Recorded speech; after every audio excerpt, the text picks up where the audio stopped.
Anjelah Johnson-Reyes went viral in 2007 and quickly became one of the most well-known Latina comedians in the country. But that dream wasn't her actual dream, and the path to get there, bumpier than you might imagine. She has put it all into her new book, Who Do I Think I Am? Chola Wishes and Caviar Dreams.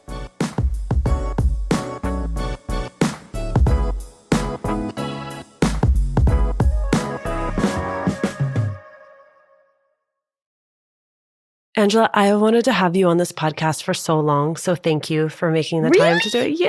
Thank you. You grew up wanting to be an actress, but you were ashamed to tell anyone. Yes. Why? Because I grew up in San Jose, California. And where do you see actors in San Jose, California? You don't. I didn't know anything about acting. It felt so far-fetched to say, like, I might as well say I want to be a princess. Like, that's how far-fetched it was. And it's like, embarrassing. Like who says, I want to be a princess when I grow up? Like nobody says that. It's embarrassing. That's how I felt about acting. So I was like, let me just tuck this away in my heart and not tell anybody. Except you didn't just tuck it away in your heart. You found a way to express yourself, and that was cheerleading. Sure. I mean, I grew up cheerleading my whole life, but cheerleading was always separate from being an actress. Cheerleading was like, I love stunts and tumbling and all that kind of stuff. There's a moment you recount where you're auditioning to be an Oakland Raiders cheerleader, and they call your number 193, and you say, oh my God, I'm going to be a cheerleader for the Oakland Raiders. In that moment, I knew I was going to be an actress. So you knew that they were somehow connected. So I had used my sign, my tryout for the Raiders as a sign. I had a friend who moved to Hollywood, and she was like in a Ross commercial. She was in an NSYNC music video. And I was like, oh my God, I know somebody famous. And I remember talking to her and saying like, hey, I want to do what you're doing one day. And she's like, well, if you ever move to LA, I'll help you get started and I'll help show you the ropes. So now this far-fetched fantasy was becoming more of an attainable dream that I could actually go for. And around that same time, I had another friend who was a cheerleader for the Oakland Raiders. And she was like, hey, you should come try out. And I was like, no, it's not really my thing. And she was like, well, you know, tryouts are next week or whatever. I started to think about it. I started to pray about it. And I was like, you know what, God? I'm going to go to this Raiderette tryout. And if I make the squad, I'm going to do it for 1 year. And then I'm going to move to Hollywood and I'm going to pursue my dreams to be an actress. And if I don't make the squad, then I'm going to use that as my sign that this is not for me. So I went to the tryouts. I ended up making the squad. And in that moment, I knew I was going to be an actress because that was just my sign. Those of us who found you after you became very famous, it's not lost on me that it's like, it was not a glamorous rise, right? Like there are the cheerleading years, there's the being an extra on Friends, there's a slew of commercials. And then there's also a period where things just run real dry. Yeah. And you find comedy in what I would argue is the most surprising of ways, which is like, it's a class at church. Yeah. So I was going to this church at the time where it was entertainment industry friendly. Like a lot of entertainers go to this church, whether you wanted to be an actor, a director, a producer, whatever, you probably went to this church. On Tuesday nights, they would do creative arts night where they would have dance class, acting class, production class, like whatever you wanted to learn in the industry, you could come and learn it here. And I was in the acting class and we would play improv games and I was funny in the improv games. And there was a woman there teaching. She came up to me and she was like, hey, I'm going to be teaching a joke writing stand-up comedy class. Would you like to take my class? And I was like, I don't know. Is it free? And she's like, yeah. So I was like, sure, I'll take it. I don't care. I took her class. And one of the first jokes that I wrote in that class was this nail salon bit that ended up blowing up my spot on YouTube years later. Yeah, it blew up your spot. It made you a global phenomenon. It's wild. Crazy. For you, it does mean a ton of meetings. It does mean you get some better management, a better agent, but it's not as though it's all easy from that point. Like there are hiccups along the way. So then how do you stay in it? For me personally, there's one thing when you have something that you want to do. You're like, oh, I'd like to do that one day. But then it's another thing when you feel like you're called to something, when you feel like you're supposed to be there, like you're right where you're supposed to be. I also stayed in it because my sister, when I was out of money and I was on unemployment and my unemployment checks had run out, my sister was sending me money to pay my rent. She was sending me gift certificates to the grocery store so that I could eat food. My mom has sent me, I mean, at some point, even my little brothers who were like still in high school would like send me money. Like they got $50 and they would send it to me. Like everybody was trying to help me make this work. But I can now look back and understand you're right where you're supposed to be, because that is life. Life is this roller coaster. You're up and then you're down. You're up and then you're down. Everything is temporary. It's like you'll be the hottest thing in the world one day, and then the next day you're not. Everybody's talking about somebody else. But then guess what? Maybe a year goes by and guess what? Everybody's talking about you again. That's part of the journey. It's hard when you're in the low part, you know? And it's hard to be like, okay, my time's coming, my time's coming. And especially like a few years go by and you're like, oh, my time's coming, my time's coming. After a while, you're like, is my time coming? Or was that the peak? Did I peak? You know? Latina to Latina is supported by First Republic Bank. I've talked about being a First Republic Bank customer before. Let me ask you, when was the last time you had really memorable service at a bank? When someone made you feel like a VIP, they remembered your name, cared about your goals, and anticipated your needs. My First Republic banker, Alicia, does exactly that. Like me, as a First Republic customer, you'll work with a personal banker who will be your single point of contact, there to guide you through everything, from switching banks to planning your financial future. Get started right now. Visit firstrepublic.com to learn more. That's firstrepublic.com. Member FDIC, Equal Housing Lender.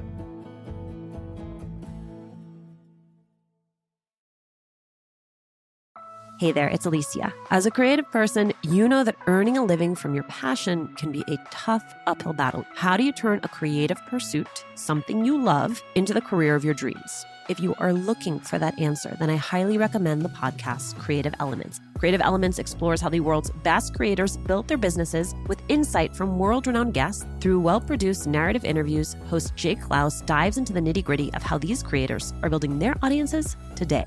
Grow your creative aspirations with the help of business inspiration. Follow and listen to Creative Elements right now on your favorite podcast player. I know that is one of the several things that I was really able to latch onto in your story. And one of them is this idea of being Latina enough. In your desire at some point in your life to prove to other people that you were Latina, or to prove to yourself perhaps that you were Latina, what were the sort of hoops you jumped through? What were the performances you did? What were the things that you chased in that desire to prove it? I grew up wanting to be more Latino than I felt that I was because I didn't speak Spanish. And my last name was Johnson. And I wanted to be a chola, but nobody was scared of little payasa Johnson. Like it didn't have the same ring to it. But like there's a part of me that is like, I'm good. Just like I said, I'm right where I'm supposed to be. I didn't grow up speaking Spanish. This is my life. And the fact that I don't speak Spanish has given me a lot of material on stage to talk about. I remember when I first started doing stand-up, I would get like, the bookings I would get were like Latino nights at the club. It was like Refried Fridays at the Improv or whatever. And I would try to be who I thought people wanted me to be. So there's like this voice, this character that I can put on that I jump into very easily. And I do it throughout my act today. But when I do it, people know that I'm putting it on, that I'm doing a little extra. This is my way of showing you that I'm getting sassy right now. Whatever. If I'm telling you a story about me and my husband getting in an argument, and then in that argument, I turn into this character. People know I'm putting that on right now. And just for our listeners, the hands are moving. The neck is moving. She's getting real sassy, listeners. She's getting real sassy. But on stage, when I first started doing stand-up, I would try to be like that all the time, like if that was just my personality. And it was very like, hey, like you don't even know, like, and she talks like this a little bit, which was funny, but it wasn't me. It's me when I want that to be. Like, that was me when I was young. I was like 14. I would talk like this all the time. Yeah, I would try to prove myself in that way and try to be like, see, I'm Latina. See, look at, I talk like this, you know. When I first started writing jokes about my parents, they spoke in broken English. My parents don't even speak Spanish. But when I would portray them on stage, my mom was like, ay, mija, you throwing the ball this far? And she would talk like that. But my mom doesn't talk like that. But that's who I thought people wanted from me. Can you tell me a little bit about how you see the role that your faith has played in this entire journey? I mean, listen, my faith has been what's grounded me through this whole journey. My faith has been my compass, has been what I come back to when I feel shaky, when I feel confused, when I feel, what should I be doing? And my faith has evolved since I started in this industry, for sure. My faith has grown and evolved, but it's still what I come back to, my center. And there's a push and pull there. I mean, there's a great moment that you share in the book where there's an opportunity to be in a film, and there is a concern on your part that it is a little too raunchy. And that film ends up being Dum Dum Dum. Pitch Perfect. Pitch Perfect. PG-13. I mean, what was your takeaway? What did you learn from that entire experience? I made the decision to not do that movie because I thought it was going to be raunchy, and it was not raunchy. And I definitely went through seasons of regretting. Like, I mean, my husband and I still look back and go, what an idiot, you know? So I still think it was a dumb decision, but it was my decision. And I'm right where I'm supposed to be because of that decision. But I was trying to be like, again, who I thought people wanted me to be. Like, I thought, like, that would be a good Christian move. At the time in my life, that's where I was. I was like, I want to honor my pastors. I want to honor my church. And I'm sure this was probably not a good idea. So let me not do it. Talk to me about the transition from Anjelah to, I'm going to say this wrong, is it Fungela? Yeah, Fungela. Fungela. How are Anjelah and Fungela different? And what has it required of you to go from Anjelah to Fungela? Anjelah is the more square, rigid version of myself. She is the one who helped me get to where I am today because she had some strong moral boundaries. You know, she was like, nope, we're not going out. We're staying in. We're not going to drink alcohol because this could happen. And then Fungela is the more evolved, relaxed version of myself. That's like, you know what? I'm not going to go to hell if I say a cuss word. I'm not going to go to hell if I drink a margarita. You know, like, Fungela is the version of me that loves God, that loves people, that loves herself, and also loves a nice tequila soda. You talk about deconstructing, right? You have this set of beliefs and ideas, right? And then as an adult, and this, I think, happens for people in different forms, right? For you, part of it is faith, these rules you might have around alcohol, swearing. For someone else, it might be something else, right? Like a different belief system that they have held. The process of deconstructing that, right, which I know can be like a bad word in some circles. What have you gained in being willing to do that deconstruction, and what have you lost? Let's start with, what have I lost? Relationships, friendships, certain support systems, invites, stuff like that. What have I gained? Oh, man, I have gained freedom. I have gained a new community. I have gained a new support system. By taking God out of the box that I have kept God in for the past, 30 years of faith life that I've had, I've kept God in this box. This is the way it works. God stays right here because these are the rules. This is what this scripture says. This is what this scripture says. This one and this one. That creates the four walls of this box. And then as I started deconstructing and being like, oh, wait, is that really God or is that church culture? I think that's church culture. And then I move this wall from the box.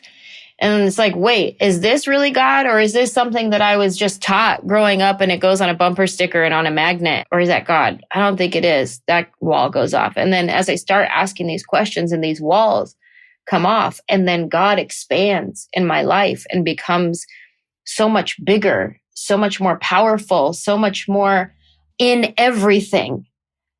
It's like I can see God in so many things. I have more empathy for people. I feel more relaxed and not so like, my younger rigid self, like, no, don't take that movie part because there's a dirty joke in there. And what? Relax. Same thing. I feel like I can have conversations with friends now that I couldn't have before because they always felt like I was judging them, because I probably was. And now I can have these conversations and hold space for people who are just humans living their life, going through stuff. And now I can hold space for them without judgment. It's evolved to a place where I can say, come as you are, worship God as you are. Everybody's welcome. Whatever's going on in your life, your sexuality, your faith, your family, like whatever is going on, we can sit here.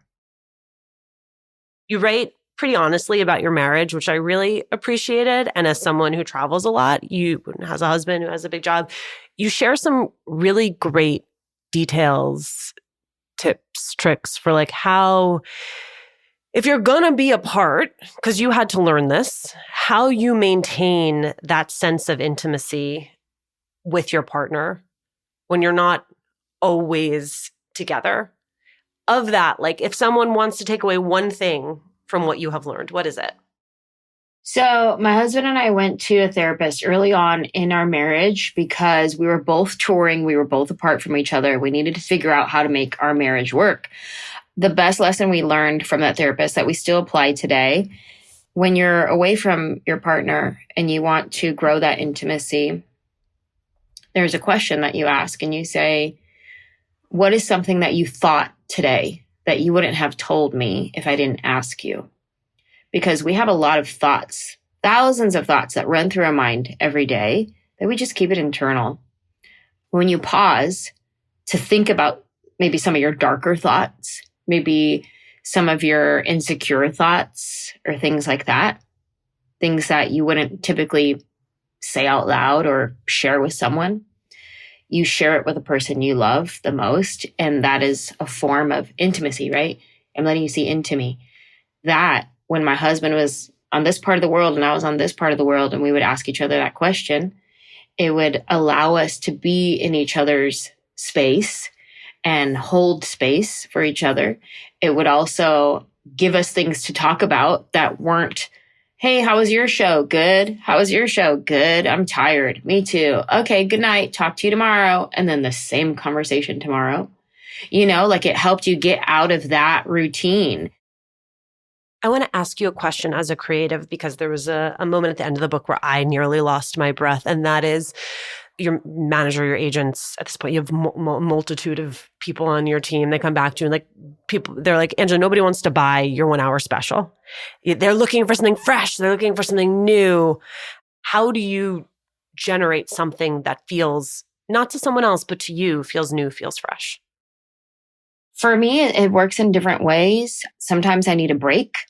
I need to come off the road. I need to go live life and just go be. And in that living life is when material comes, because all of my material comes from real life. And if you're not living life, what are you talking about on stage? So sometimes it's checking back in with myself. Also, am I in a state of mind, a place in my life where creativity flows out of me? Or am I blocked? Have I been exercising? Have I been doing my morning devotional where I spend time praying? Have I been meditating? Have I been getting in tune with myself, in tune with God, shutting off all the noise around me? If I haven't, then I'm probably blocked in a lot of areas. If I have, then that's when things start to flow freely. Love flows more freely. Creativity flows more freely when you get in tune and in alignment with yourself and with God. And a lot of times if I am creatively blocked, it usually is because I'm feeling heavy and I'm not in a good just space as a person, as a human. And I need to go realign.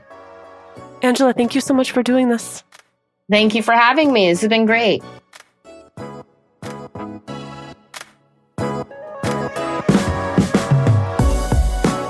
Thank you, as always, for listening. Latina to Latina is executive produced and owned by Juleka Lantigua and me, Alicia Menendez. Paulina Velasco is our producer. Manuela Bedoya is our marketing lead. Kojin Tashiro is our associate sound designer and mixed this episode. We love hearing from you. It makes our day. Email us at hola@latinatolatina.com. Slide into our DMs on Instagram. Tweet us at Latina to Latina. Check out our merchandise that is on our website, latinatolatina.com/shop. And remember, please subscribe or follow us on Radio Public, Apple Podcasts, Google Podcasts, Good Pods, wherever you are listening right now. Every time you share this podcast, every time you share an episode, every time you leave a review, it helps us to grow as a community.